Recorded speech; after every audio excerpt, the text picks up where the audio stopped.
How to get approved your A2P 10 DLC in first attempt. There is 4 tips that you can do and get approved your A2P in first attempt. Make sure you are using right business identification details and match it with your CP575 form. Use your business registered name in sample messages. Make sure you have consent checkbox on your website forms. And the last one is use my templates, or you can also use my ChatGPT prompt hack to generate your sample messages and use that messages in your campaign. You will get approved in first attempt. I already did that for more than 100 of my clients and get them approved. Let me just show you what I mean by consent checkbox. So basically this is the consent checkbox that we need on all the forms you have on your website.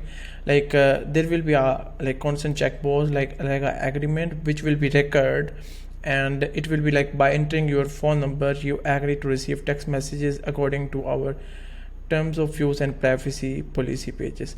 So make sure your consent box have linked with terms of use and privacy policy pages. And this last thing that I was mentioning, my hack for A2P campaign generation. So you can see what I did. Basically I just defined the owner name, the business name, and the business niche.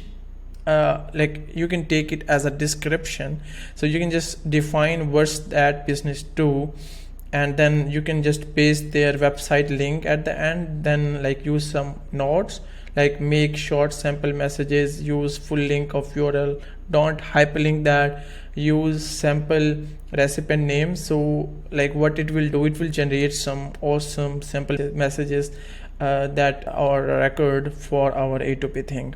If you like that video, follow my YouTube channel, and if you want to see where you have to submit that A2P thing, you can watch my A2P video here. Thank you.